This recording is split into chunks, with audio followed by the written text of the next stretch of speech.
Hello साथियों, नमस्कार, वंदे मातरम।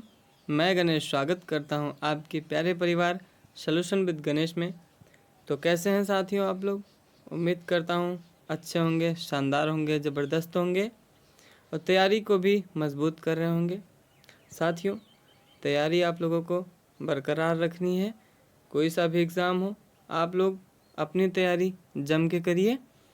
और जो भी अभी तक मेरे चैनल से नहीं जुड़े हैं वो जा कर के सॉल्यूशन विद गणेश से जुड़ जाएं, चैनल को सब्सक्राइब कर लें और क्लासेस देख लें। क्लास अच्छी लगी तो उसको लाइक करें और ज़्यादा से ज़्यादा हो सके उसको शेयर करें और अपनी भी तैयारी मजबूत करें। तो साथियों, कल की कक्षा में हम लोगों ने पढ़ लिया था गुप्त साम्राज्य और गुप्तोत्तर काल। ठीक है, तो उसमें हम लोगों ने पढ़ लिया था एक तरफ से एक तरफ तक, जैसे चंद्रगुप्त मौर्य हो गए, घटोत्कच हो गए, चंद्रगुप्त द्वितीय यानी कि विक्रमादित्य। तो इन लोगों को हम लोगों ने अच्छे से पढ़ लिया था। आज की कक्षा में हम लोग देखेंगे दक्षिण भारत के प्रमुख राजवंश के बारे में, जिसमें पल्लव वंश, राष्ट्रकूट वंश तथा चालुक्य वंश, चोल वंश, होयसल वंश, ये सभी वंश के बारे में हम लोग थोड़ा सा पढ़ेंगे, जो कि आपके एग्ज़ाम में बहुत ही लाभदायक सिद्ध होते हैं और बहुत ही ज़्यादा इससे प्रश्न पूछे जाते हैं। तो देर ना करते हुए हम लोग साथियों आज की कक्षा की शुरुआत करते हैं। ठीक है, तो आज की कक्षा का आगाज़ होता है दक्षिण भारत के प्रमुख राजवंश से। तो दक्षिण भारत में निम्नलिखित वंश प्रमुख राजवंश हुए। ठीक है, कौन कौन से हुए? तो पहला हो गया आपका पल्लव वंश, दूसरा राष्ट्रकूट वंश, तीसरा चालुक्य 3 क्षेत्र के थे। कौन कौन से? एक कल्याणी के, दूसरा वातापी के जिसे वादामी भी कहते हैं, और तथा तीसरा जो है वेंगी के। ठीक, ये चौथा वंश जो राजवंश होता है वो आपका चोल वंश होता है। फिर पांचवा आप देखेंगे होयसल वंश के बारे में। ठीक है साथियों,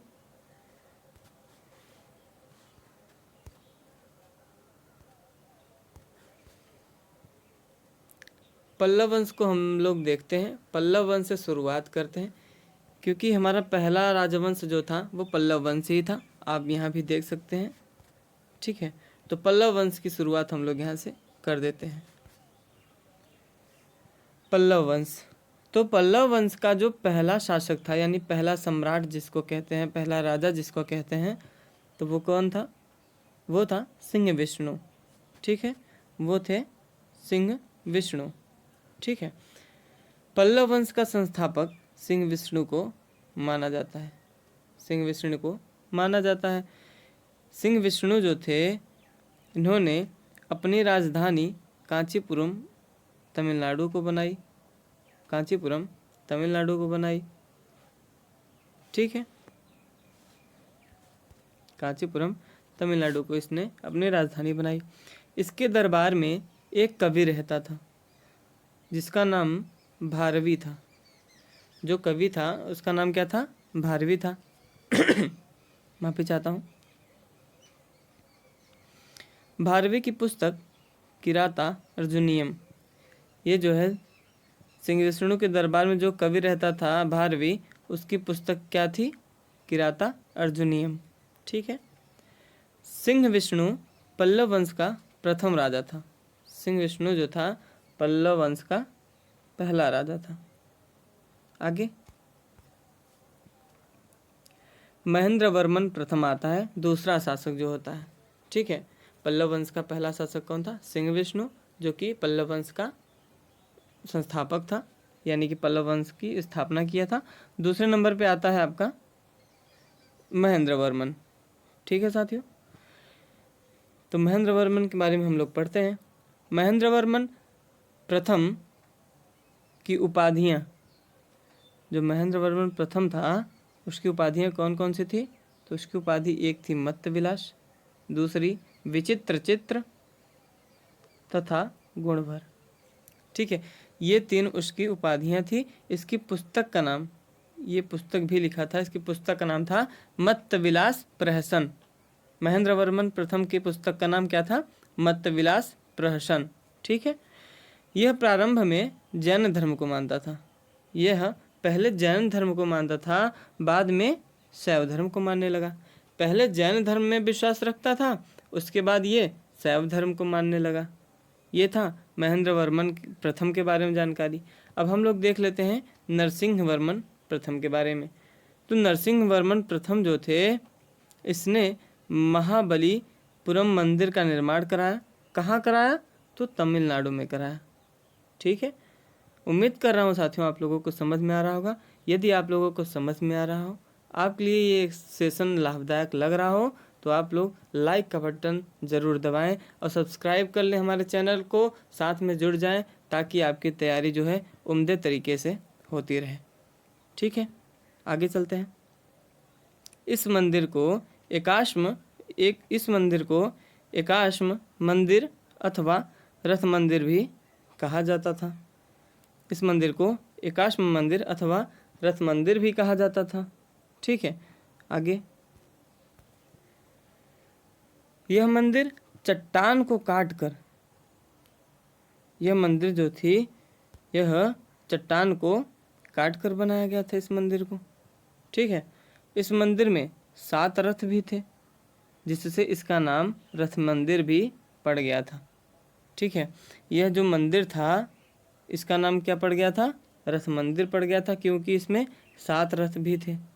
ठीक, इन 7 रथों में सबसे बड़ा रथ जो था वो धर्मराज का था, तथा सबसे छोटा रथ जो था वो द्रौपदी का था। ठीक, वो द्रौपदी का था।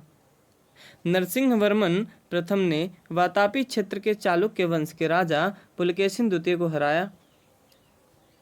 नरसिंह वर्मन प्रथम ने वातापी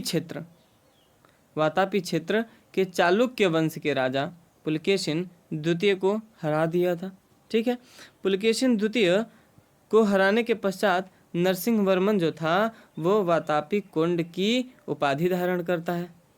ठीक है, पुलकेशिन द्वितीय को हराने के पश्चात नरसिंह वर्मन ने वातापी कुंड की उपाधि धारण की। इसके बाद अगला राजा जो हुआ वो कौन हुआ? नरसिंह वर्मन द्वितीय हुआ। पल्लव वंश का जो अगला शासक हुआ वो कौन हुआ? नरसिंह वर्मन द्वितीय हुआ। अब हम लोग पढ़ लेते हैं नरसिंह वर्मन द्वितीय के बारे में। नरसिंह वर्मन द्वितीय आता है अगला शासक बनके, अगला सम्राट बनके, अगला राजा बनके। ठीक है साथियों, इसके बारे में हम लोग पढ़ेंगे। इसके समय में भारत पर अरबों का आक्रमण हुआ था। इसके समय में भारत पर अरबों का क्या हुआ था? आक्रमण हुआ था। ये फैक्ट को आपको दिमाग में रख लेना है, क्योंकि ये एग्जाम में पूछा जाता है कि अरबों का आक्रमण किसके शासन काल में हुआ। आपके एग्जाम में सीधा ऐसे ही पूछ लेता है, और आपके ऑप्शन में सीधा दिखेगा नरसिंह वर्मन द्वितीय, तो आप टिक करके चले आएंगे नरसिंह वर्मन द्वितीय को। ठीक है साथियों, किसके दरबार में? नरसिंह वर्मन द्वितीय के दरबार में दंडी नामक कवि रहते थे, जिनकी पुस्तक 10 कुमार चरितम थी। एक दंडी नामक कवि रहते थे, किसके दरबार में? नरसिंह वर्मन द्वितीय के दरबार में। इनकी पुस्तक का नाम 10 कुमार चरितम थी। नरसिंह वर्मन द्वितीय ने राज सिद्धेश्वर मंदिर का निर्माण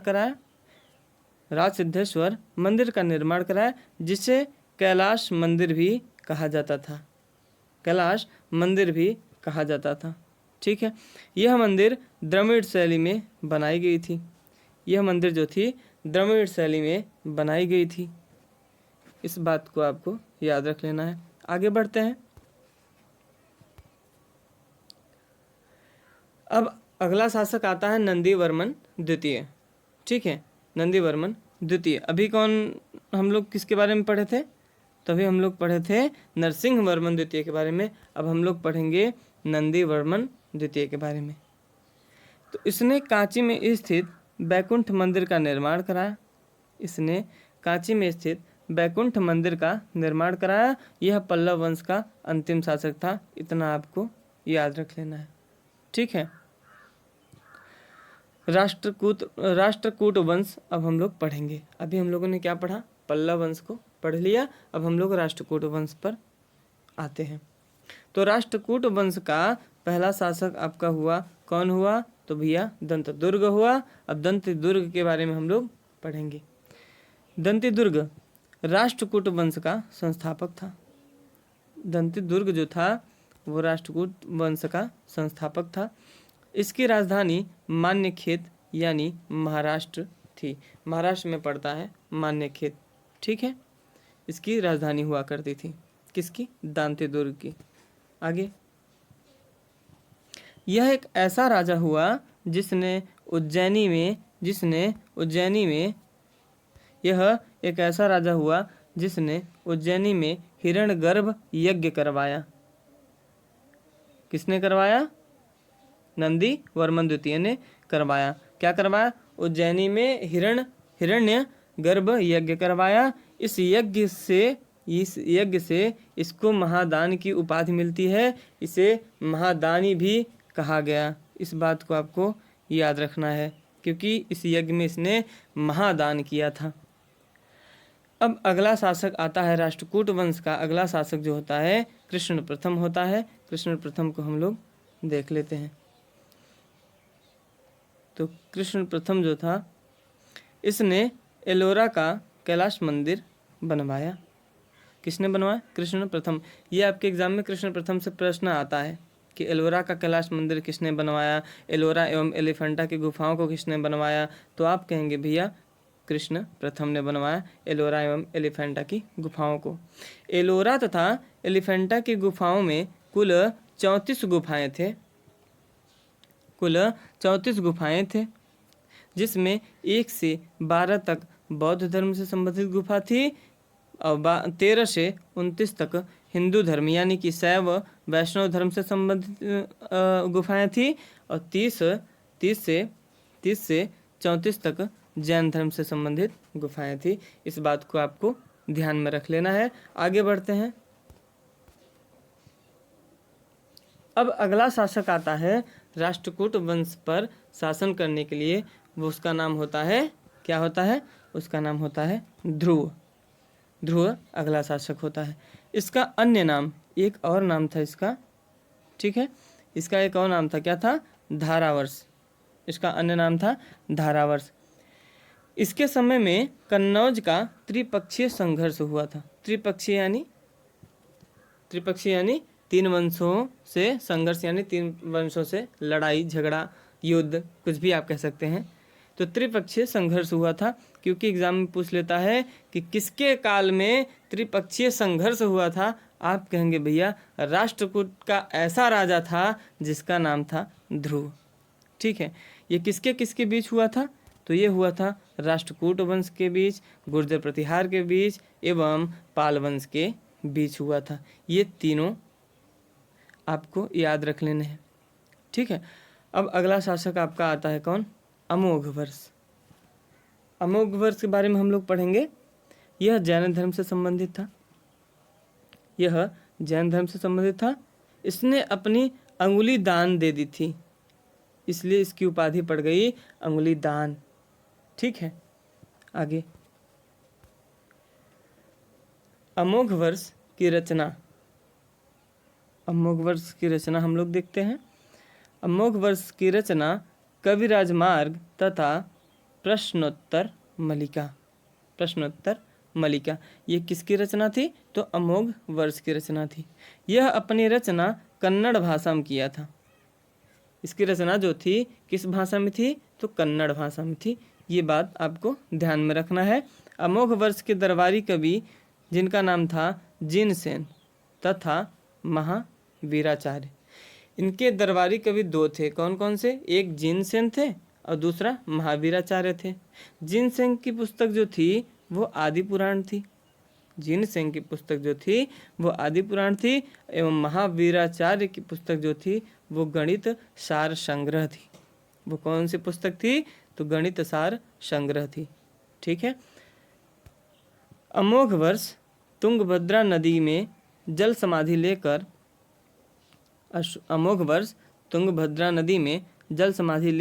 अपना प्राण त्याग देता है। ये अपना प्राण त्याग देता है कौन सी नदी में? तुंगभद्रा नदी में। और कैसे अपना प्राण त्यागता है ये, तो जल समाधि लेकर। ठीक है, इसके बाद अगला शासक इंद्र तृतीय होता है। ठीक है साथियों, आगे साथियों क्लास को आगे बढ़ाने से पहले मैं आपको बता देना चाहता हूँ, संपूर्ण इतिहास का प्राचीन भारत शुरू हो चुका है, जिसका प्लेलिस्ट हमने बना दिया है। आज उसकी लेक्चर नंबर 8वीं क्लास है। ठीक है, आज आप 8वीं क्लास देख रहे हैं। अभी तक जो पिछली कक्षा नहीं देखे हैं वो मेरे चैनल सॉल्यूशन विद गणेश पे जा करके सर्च करेंगे प्राचीन इतिहास बाई गणेश, तो आ जाएगा तुरंत और आप पढ़ लेंगे। अच्छे से आप अपनी तैयारी करिए, उसमें विधिवत एकदम स्टार्टिंग से लेकर के अभी सामने चल रहा है आपके, आप देख रहे हैं क्लास कैसे चल रहा है। ठीक है, तो आप सेशन को लाइक करिए और सब्सक्राइब करिए चैनल को, जा करके अपना प्लेलिस्ट ओपन करिए और पूरी क्लास देख लीजिए।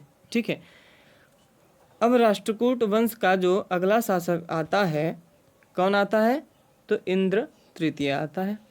इंद्र तृतीय आता है। इसके दरबार में एक अरबी यात्री अल मसूदी आया था। इसके दरबार में एक अरबी यात्री अल मसूदी आया था। कहाँ आया था, भारत आया था भैया, भारत आया था। ठीक है, राष्ट्रकूट वंश के शासकों को पूरे भारत के सर्वश्रेष्ठ शासक बताया गया। राष्ट्रकूट के जो थे, राष्ट्रकूट के शासकों को पूरे भारत के सर्वश्रेष्ठ शासक बताया गया।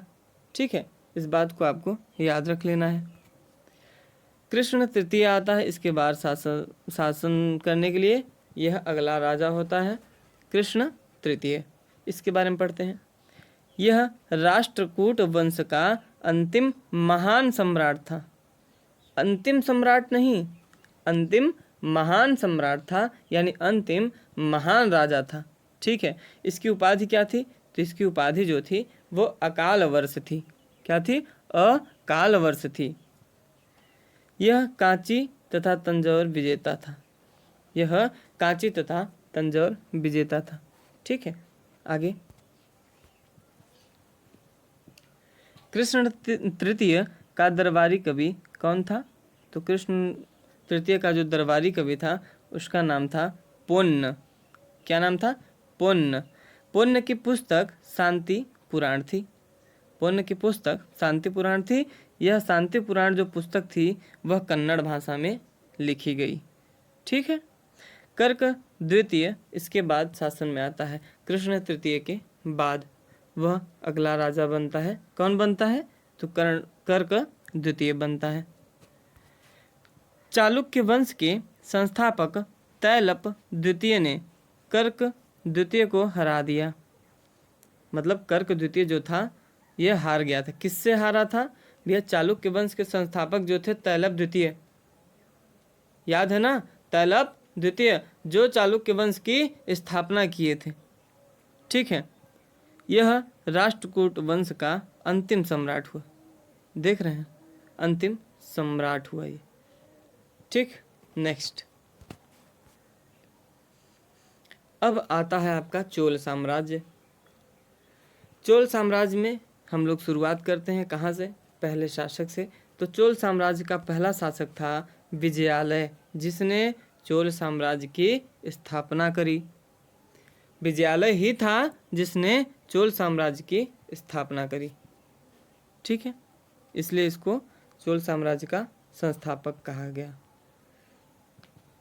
इसकी राजधानी तंजौर यानी तमिलनाडु थी। तंजौर कहाँ पड़ता था, तमिलनाडु में पड़ता था। तो इसकी राजधानी तंजौर तमिलनाडु थी। ठीक है, ये आपको याद रखना है। तंजौर के वास्तुकार कौन थे, तो तंजौर के वास्तुकार जो थे वो थे राजराज पेरुथच्चन।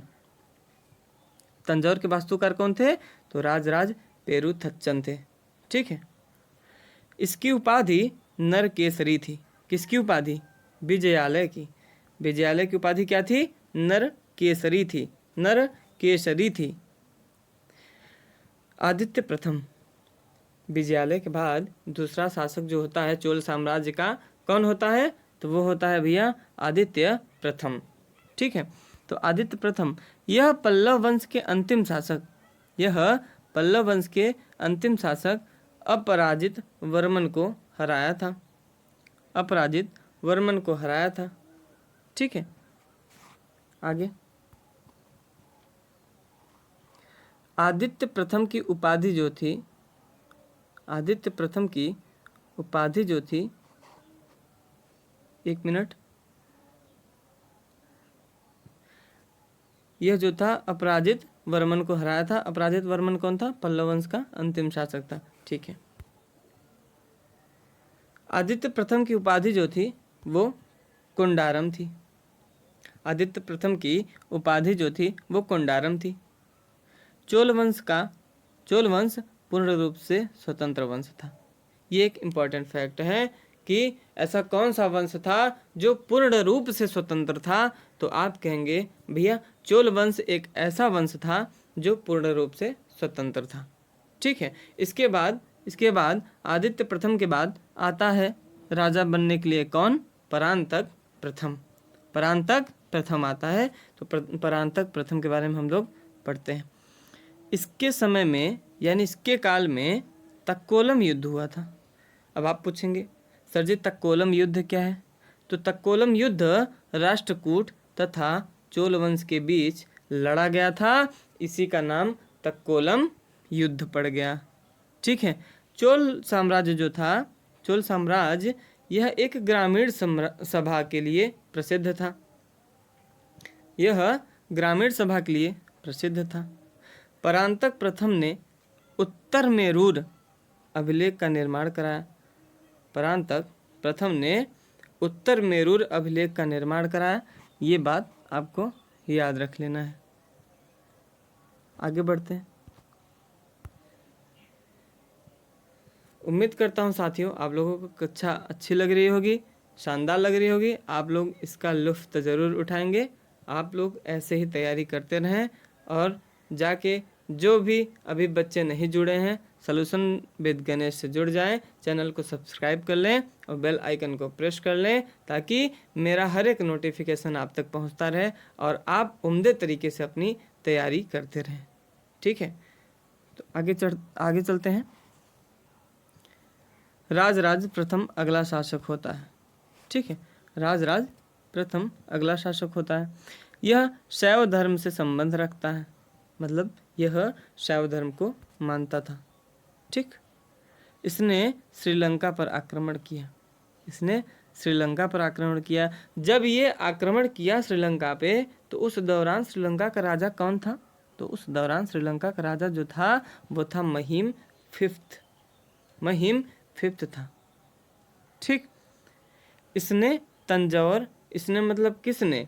राजराज प्रथम ने तंजौर, जो कि तमिलनाडु में पड़ता है, तो तंजौर तमिलनाडु में राजराजेश्वर मंदिर या इसी को अन्य नाम से बुलाया जाता है बृहदेश्वर मंदिर, मतलब राजराज मंदिर एवं बृहदेश्वर मंदिर एक ही है, उसका नाम अलग अलग है। ठीक है, तो राजराजेश्वर मंदिर या बृहदेश्वर मंदिर का निर्माण किसने कराया? तो राजराज प्रथम ने कराया। कहाँ कराया? तमिलनाडु तंजौर में कराया।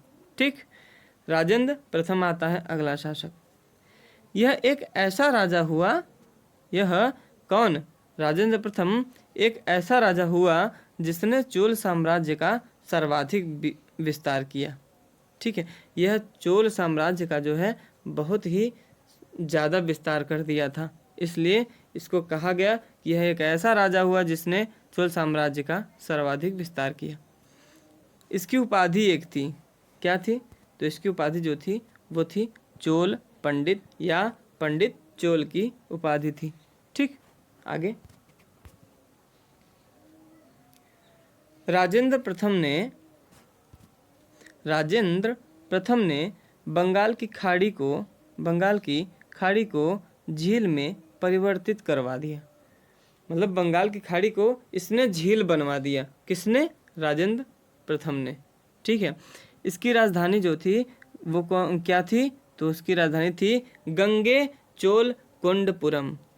गंगे चोल कोंडपुरम इसकी राजधानी थी। किसकी? राजेंद्र प्रथम की। ठीक है।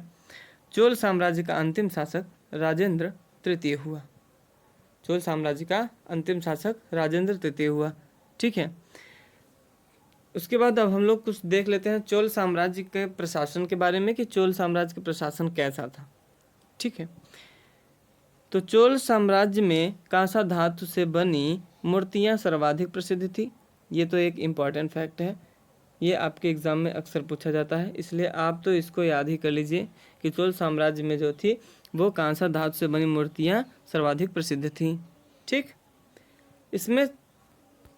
इसमें प्रांतों को 6 भागों में बांटा गया, जिसे मंडलम नाम से जाना जाता था। इसमें यानी चोल साम्राज्य में प्रांतों को 6 भागों में बांटा गया था, जिसे मंडलम नाम से जाना जाता था। इस साम्राज्य में 2 उच्च तथा निम्न तरह के अधिकारी होते थे। 2 उच्च तथा निम्न तरह के अधिकारी होते थे। देख लेते हैं उच्च अधिकारी को क्या कहते थे तथा निम्न अधिकारी को क्या कहते थे। इसमें चोल साम्राज्य में उच्च अधिकारी को पेरुंदरम कहते थे। ठीक है, पेरुंदरम कहते थे तथा निम्न अधिकारी को शेरुंदरम कहते थे। क्या कहते थे? शेरुंदरम कहते थे। ठीक है। इस साम्राज्य का प्रमुख बंदरगाह कावेरी पट्टनम था। इस साम्राज्य यानी चोल साम्राज्य का प्रमुख बंदरगाह जो था वो क्या था? कावेरी पट्टनम था। ठीक है। इसमें सोने के सिक्के को कलंजू कहा गया। इसमें सोने के सिक्कों को क्या कहा गया? कलंजू कहा गया। तो उम्मीद करता हूँ साथियों आज की कक्षा आप लोगों को अच्छी लगी होगी। आज की कक्षा में हम लोग यहीं तक रखते हैं, क्योंकि आप लोग भी थोड़ा थोड़ा पढ़िए, शुरू से लेके अंत तक हम लोग पढ़ेंगे। अभी प्राचीन इतिहास की शुरुआत है, इसके बाद मध्यकालीन इतिहास देखेंगे, उसके बाद आधुनिक इतिहास देखेंगे। फिर आप लोगों का धीरे धीरे तैयारी मजबूत हो जाएगी। आप भी एक एग्ज़ाम में बैठने के योग्य हो जाएंगे। आप भी कहेंगे हाँ सर आपने मुझे कुछ पढ़ाया है। तो जाते जाते एक बार मैं फिर से कहना चाहता हूँ, जो बच्चे अभी तक मेरे चैनल से नहीं जुड़े हैं वो जा करके सॉल्यूशन विद गणेश को सर्च करें और सब्सक्राइब करें, साथ में जुड़ जाएं। ठीक है साथियों, तो आज के लिए हम इतना ही रखते हैं। आप लोग तैयारी अपनी ज़बरदस्त करिए। धन्यवाद। वंदे मातरम। जय हिंद।